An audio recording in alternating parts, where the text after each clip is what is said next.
Hello everyone, मैं आनंद कुमार फिर से आपका उन्नति एकेडमी चैनल में स्वागत करता हूं। और हम इससे पहले वाले वीडियो के अंदर जो डिस्कस किए थे मेटल और नॉन मेटल वाले ऑब्जेक्टिव को, हम उस 25 ऑब्जेक्टिव के बाद आज फिर से ऑब्जेक्टिव अपने बच्चों के साथ डिस्कस कर रहे हैं। बताया जा रहा है कि इम्प्रूवमेंट का बात करें तो देखिए, पहले हम जब ऑब्जेक्टिव बनाते थे तो वो सिर्फ हम मेरे लिए फायदा था, लेकिन अब जो ऑब्जेक्टिव बना रहे हैं ये तीनों के लिए फायदा है कि नहीं? Yes sir. और इसे सीख रहा है कि नहीं रहा? Yes sir. तो कहीं ना कहीं ये जो एक अब की बार का जो प्रोसेस है वो पहले से कहीं और बेहतर है। तो हम आशा करेंगे कि कहीं ना कहीं ये और आप लोग के लिए भी बेहतर हो। और हम फिर से आज 25 क्वेश्चन का इन लोग के साथ डिस्कस कर रहे हैं, और जिसमें हम लोग का जो है 25 के बाद का जो क्वेश्चन है वो क्वेश्चन है धातु के रासायनिक गुणधर्म के बारे में। हालांकि ऑब्जेक्टिव याद किसी को भी करना ही पड़ेगा, बुक से ही रहेगा। किस प्रकार से बच्चा उसका आंसर देता है, किस प्रकार से उसका एक्सप्लेनेशन है, ये चीज़ सबसे बड़ी बात है। और किस प्रकार से वो एग्जाम में इस चीज़ को डिक्टेट करेगा, ये भी सबसे बड़ी बात होगी। चलिए, अगर पहला क्वेश्चन है हमारा इसके अंदर कि निम्नलिखित में से कौन सा उत्पाद लेड नाइट्रेट को गर्म करने पे प्राप्त होता है? लेड नाइट्रेट का बोलो रंजन। ऑप्शन ना, ऑक्सीजन, उसके बाद nitrogen dioxide gas, nitrogen dioxide gas और नाइट्रोजन गैस, नाइट्रोजन ऑक्साइड और नाइट्रोजन डाइऑक्साइड और ऑक्सीजन, नाइट्रोजन डाइऑक्साइड और ऑक्सीजन, नाइट्रोजन डाइऑक्साइड और ऑक्सीजन। पेन जरा पीछे में, पीछे में कि बताया क्या था कि PbNO3 का अगर बात करते हैं, PbNO3 का, तो इसको जब गर्म किया जाता है, इससे जो उत्पाद होता है गर्म करने के बाद, तो हमारे पास कौन सा होता है? नाइट्रोजन NO2 और ऑक्सीजन गैस जो होती है वो हमें कहीं ना कहीं से प्राप्त होती है। अगला क्वेश्चन हमारे पास है कि निम्नलिखित में से किस विलयन का उपयोग दीवारों की सफेदी करने के लिए किया जाता है? डायरेक्ट आंसर, निम्नलिखित में से कौन सा विलयन का उपयोग दीवारों को सफेदी करने में किया जाता है? CaOH3 CaOH2 हॉल टू ना, हाँ, CaOH का हॉल टू, यानी इसको हम क्या बोलते हैं? Calcium hydroxide. क्या है ये? Calcium hydroxide. और कैल्शियम हाइड्रोक्साइड से ही हम लोग की दीवारों की पूरी सफेदी होती है। अच्छा, कैल्शियम हाइड्रोक्साइड को और भी कुछ बोला जाता है, पता है? बुझा हुआ चूना का बुझा हुआ चूना क्या बोला जाता है? किसी को हम क्या बोलते हैं? बुझा हुआ चूना के नाम से भी जानते हैं। ये बुझा हुआ चूना होता है हम लोग का, और इसी से हम लोग का घर जो होता है वो सफेदी पोताई होने का काम होता है। अगला क्वेश्चन है कि निम्नलिखित में से कौन सा बुझा हुआ चूना है? पूछ ही दिया, कौन सा?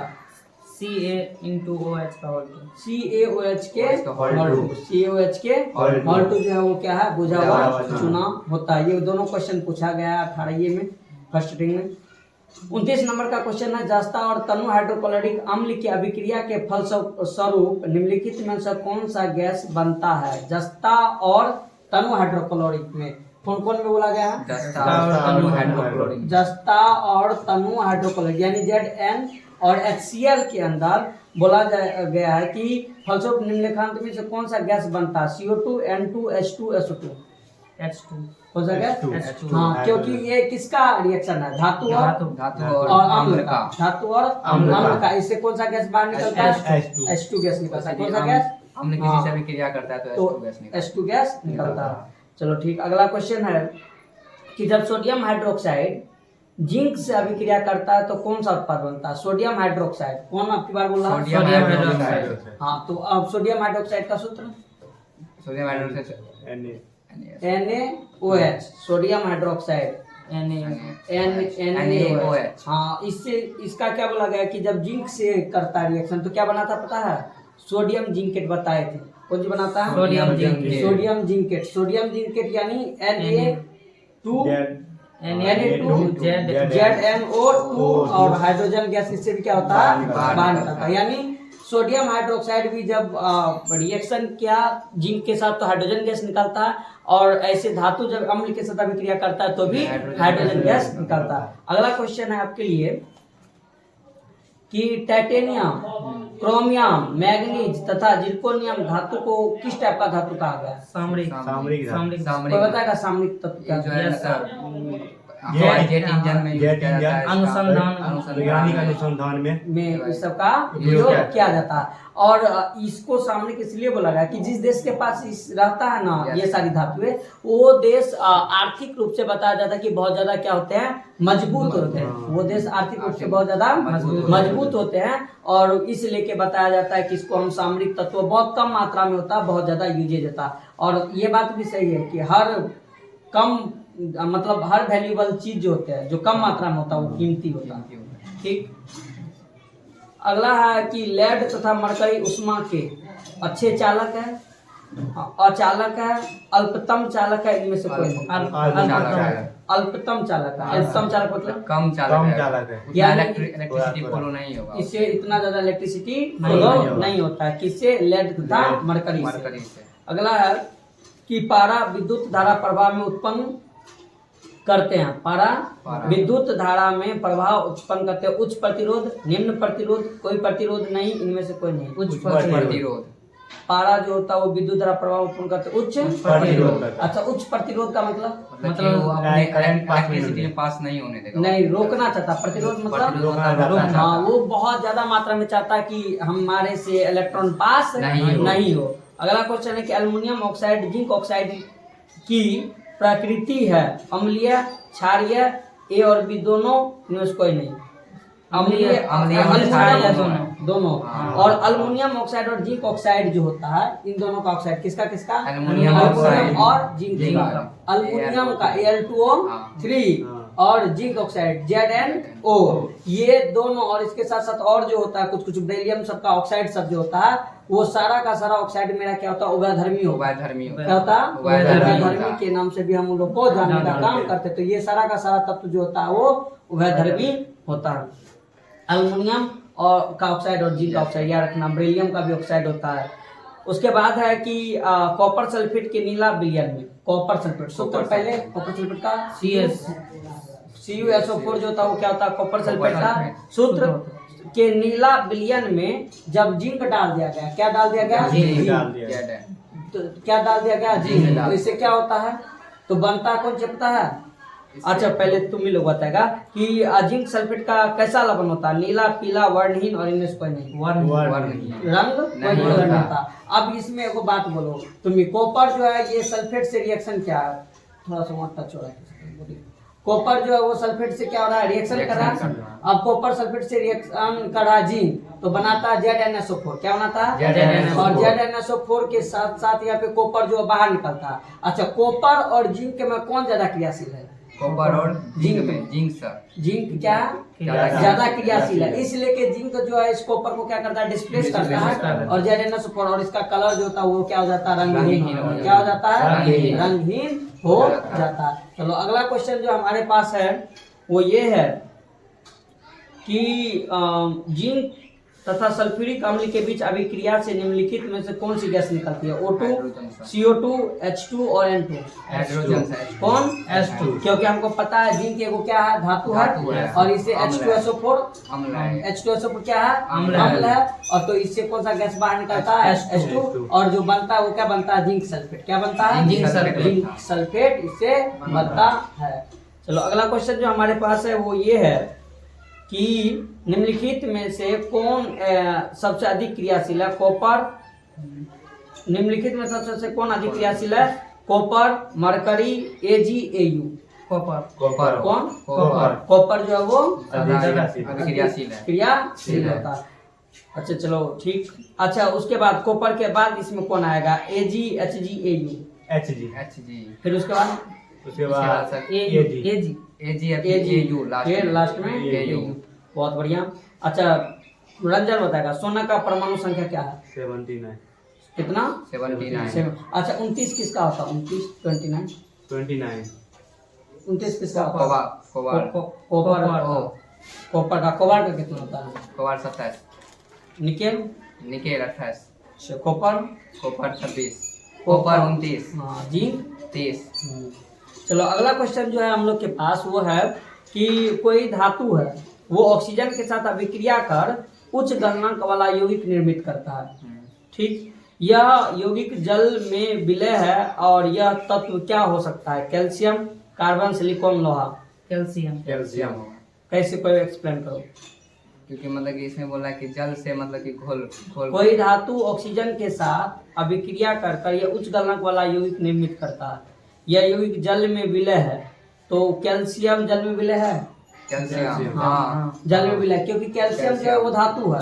हाँ। और H2O के साथ ही बोला, ठीक। दूसरा मेरे पास ऑप्शन है कार्बन। कार्बन तो नहीं है। कार्बन नहीं होगा, सिलिकॉन नहीं है। सिलिकॉन। लोहा नहीं लोहा है, नहीं है। क्योंकि ये सब एक या तो नॉन मेटल वाला गुण के साथ है कार्बन, एक जो है वो उपधातु है सिलिकॉन, और लोहा जो लोहा होता है धातु है। वो धातु है और ठोस अवस्था में तो इसलिए के। 40 नंबर का क्वेश्चन है कि लोहा निम्न में से किस धातु को उसके लवणों से विस्थापित कर सकता है? Sodium, potassium, magnesium, copper. Copper. Copper, लोहा निम्न में से किस धातु को उनके लवणों से विस्थापित कर सकता है? कॉपर। किसको? कॉपर। क्यों? इसका क्रियाशील बहुत कम होता है, क्योंकि हम ये बात जान रहे हैं क्या कि सोडियम, मैग्नीशियम और हमारे पास जो है पोटासियम, ठीक, और एगो था कौन चीज, लोहा, आयरन। आयरन। तो इसमें सबसे ये सब कम जो है इसका क्रियाशील क्रियाशीलता सबसे अधिक ज्यादा होगा। होता है किसका? पोटासियम का, पोटासियम सोडियम का, का, मैग्नीशियम का। हाँ। और आयरन का कॉपर क्रियाशीलता और सबसे कॉपर कम का होता जो है। होता है इस दोनों के मुकाबले में कम इसकी होता है, तो अपेक्षा इसलिए कम वो होता है। उसको कर सकता है। फिर सिल्वर तथा कॉपर उष्मा के कम चालक है, सबसे अच्छे चालक है, अचालक है, सबसे अच्छे कुचालक है। सिल्वर तथा कॉपर उष्मा के चालक, अच्छे अच्छे चालक है। कौन से हैं? अच्छे चालक। अच्छे चालक नहीं, सबसे अच्छे चालक। हाँ। सबसे अच्छे चालक चालक होता है, क्योंकि हम जानते हैं कि पहले के समय में हमारे पास जो चांदी और कॉपर का ही क्या बनता था, वायर बनता था। चलो बहुत बढ़िया। अगला क्वेश्चन है हम लोग के पास कि लेड उष्मा का अचालक है, चालक है, चालक अचालक दोनों हो सकता है, इनमें से सभी उत्तर सही है। अचालक होगा। अचालक। लेड क्या है? अचालक। अचालक है। क्या है? अचालक। क्योंकि अच्छा लेड धातु है, क्या धातु? लेड सर अधातु होगा, क्या? अधातु। किस ग्रुप से है? Lead, PB. भी हाँ लेड होगा सर, नहीं अगर मैं नहीं 14वां होगा सर। 14वां में कौन कौन ग्रुप है? Oxygen, sulphur, selenium, Trillium, polonium, वो है कार्बन, सिलिकॉन, कार्बन, सिलिकॉन, के सीताजी सुनो, पीबी प्रभु। हाँ वही तो हाँ सही है। हाँ सही है। तो के सीताजी सुनो प्रभु, ये जो तीन लेड जो है धातु है, कौन सी है? तीन धातु। लेड धातु है। हाँ ठीक। अगला क्वेश्चन, एक्वा रजिया नाम सुना है? Aqua regia, yes, sir. किन दो अम्लों का ताजा मिश्रण होता है? HNO3 हाँ, और नाइट्रिक नाइट्रिक अम्ल, HNO3 को नाइट्रिक अम्ल बोला जाता है ना। ऑप्शन सुनो, सांद्रण हाइड्रोक्लोरिक अम्ल और नाइट्रिक अम्ल जिसका अनुपात 3:1 है। दूसरा है सांद्र सल्फ्यूरिक अम्ल और सांद्र नाइट्रिक अम्ल, सांद्र एसिटिक अम्ल और सांद्र सल्फ्यूरिक अम्ल। डी वाला है सांद्र ऑक्जेलिक अम्ल और सांद्र नाइट्रिक अम्ल।